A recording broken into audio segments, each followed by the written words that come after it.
Today was the day that everything changed. I woke up powering through my usual routine. As I start my workout, I feel lighter, stronger. I've had birthdays before. I mean, never a sweet 16, but I'm 6'4", 280 pounds, pure muscled male. Nothing about me screams sweet. I do 100 push-ups with ease. On the last one, I pushed off the ground, feeling the darkness in my soul being illuminated by light, launching me across the room. As startled as I am, I look down at my hands, wondering where this surge of energy and strength came from. When I look back up, my reflection makes me flinch. I crack my neck, staring in the mirror. I proceed to stretch my shoulders, rolling them back. With one flex for the ladies, I hold my head up high and shake off whatever the heck that was. Now it's time to get on with the rest of my routine. Wake Ma and make breakfast. Moving toward my mother's room, the strength inside me steadily growing. Like it's trying to escape, I wake Ma with a gentle kiss on the cheek, pulling the covers off to let in the brisk morning. With a grunt from my mother, I leave the room. The kitchen is downstairs from each of our rooms. I usually skip a step or two, but today I leapt 7 and only had 3 to go. As I round the end of the steps and launch myself towards the kitchen, I smile. I feel as if I can do anything. Instead of hiding from my fears, I feel strong enough to face them. Making breakfast is easy when you've had a routine down for years. I make toast, eggs, and bacon. The routine doesn't change much, but there's nothing like the smell of freshly cooked bacon to get my mother out of bed. The smell can consume you. As the waft of greasy bacon reaches the top of the stairs, I hear my mother shuffling above. I can tell she's moving toward her closet, getting dressed for the day.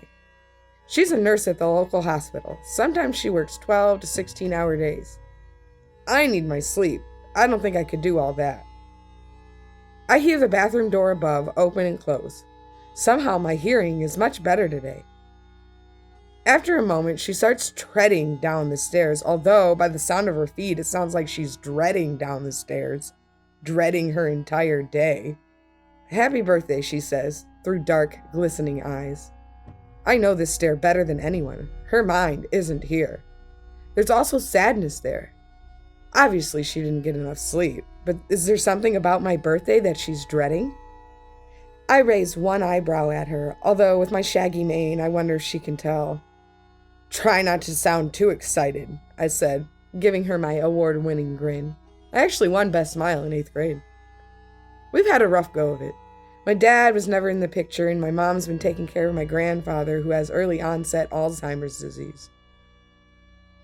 All that on top of having a draining career, I truly feel for her. There are times when I hear a voice telling me it'll be okay. I wonder if it's God. But other than hoping things will get better, I do what I can to help. After breakfast, I kiss my mother goodbye and whisk myself into the bright morning day. As I ran onto the concrete sidewalk, I felt that darkness once again, that once consumed me. I saw it, in the literal sense, leaving my body in a cloud of black smoke. I gasped for air. It felt like another life was entering me. The feelings from a previous life, all too familiar. The face of my father, Balder, son of Odin, begging me to return. I rushed back home with a sudden urge to vomit. That energy I earlier had is gone. Instead, I feel weak and shaky. As I approach the steps to my house, I can hear my mother and grandfather arguing. "You should have told the boy," my grandfather yelled. "His abilities return today, and they'll be expecting him." "He isn't ready," my mother said sternly. "He has more to learn before they ruin him. We need more time." "You've had 16 years, Runa," he said, slamming his fist on the table. "You should have thought of that years ago. The gods will not allow it. It will cause another war."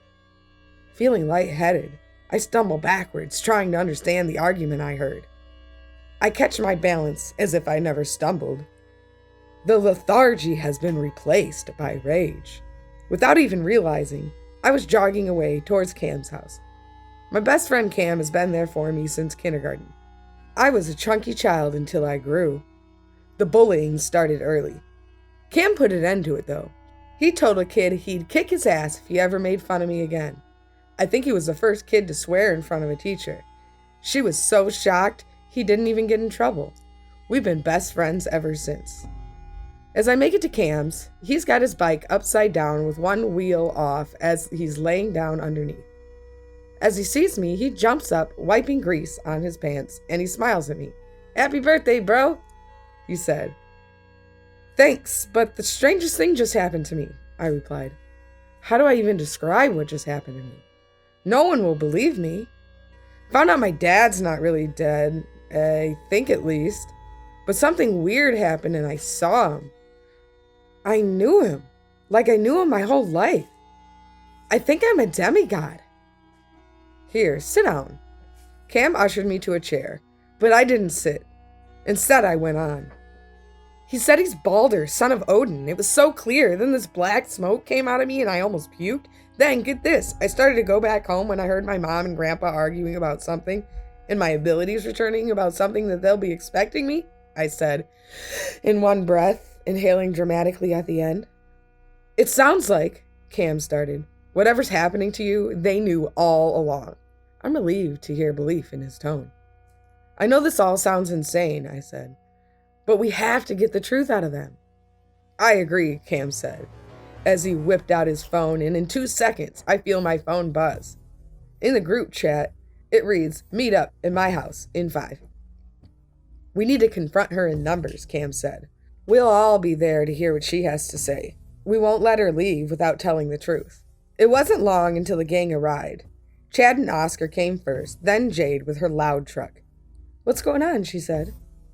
As she approached, I could feel my heart flutter. This was usual when she was around, but now isn't the time. Again the words escaped me. "Bjorn needs our help," Cam said definitively. "He found out his mom's been lying to him about who his father is. We need to go over there and get the truth out of her. We won't let her leave without telling us the truth." "Heavy," Chad said, arms crossed, expressionless. "I'm with you," Oscar said, ready for the adventure. Jade moved towards me and gave me a big hug. "Are you okay?" she said. "I just need the truth," I said, feeling grateful, being comforted by Jade. "The hug helps," I added, looking down at her. She smiles. We arrive at my house. As I approach the door, Cam must have sensed my anger. "Take a deep breath," he said. "Calmly." And he gestured his hand slowly towards the door. He always finds a way to make things easier for me. I open the door to find my mom on the couch with a box of tissues and old photographs. The photo she's holding is her and I playing in the sand at the beach. It seemed like ages ago. Another life, just peacefully ignorant. "Mom." I started moving towards the living room. "Something is happening to me, and I know you have answers." As I entered the living room, I noticed an old chest sitting on the coffee table.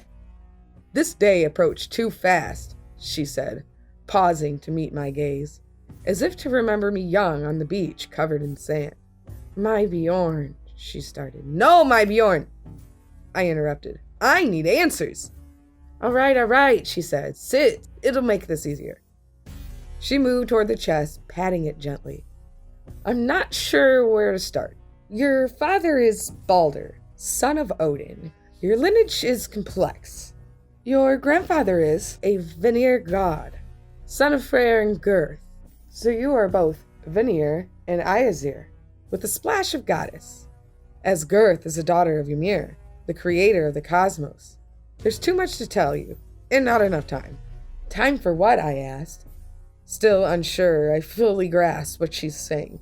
"The Aesir gods wanted to raise you in Asgard," she said.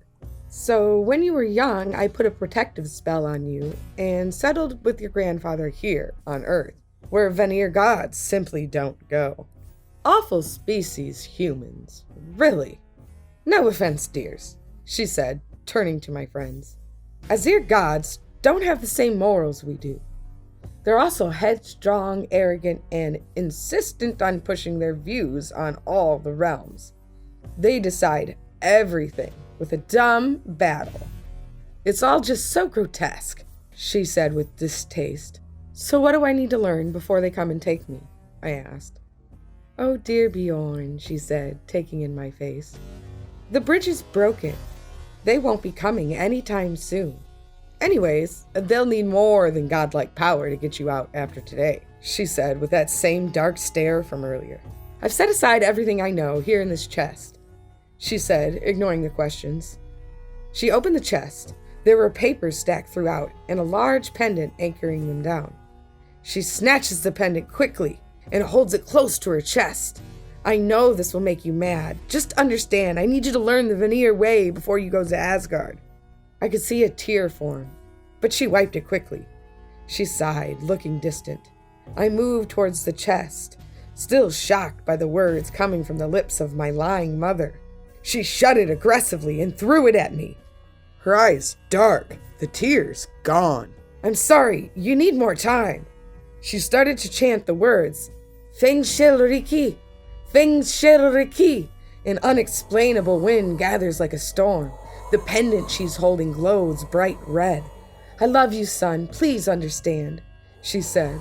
There was pain in her eyes this time as she said, Fengshilrigi, one last time, opening the pendant. Before we could even scream, we were sucked into the pendant, floating together and landing safely on the grassy earth. The chest flips open on the landing and a note flies directly into my hand. My dear Bjorn, there's a cabin to the east that has everything you need to train the Vanir way. I've created this realm for you. It's locked. Spend your time training, not searching for a way out. I knew your friends wouldn't stop fighting for you, so I've put them here as well. Time works differently here. In other words, you won't be missed. I do hope you understand and take the time to learn and grow. Your powers are one of the greatest in the cosmos. I love you, Mom. I hand the note to Cam and look up at the bright, beautiful, fake blue sky.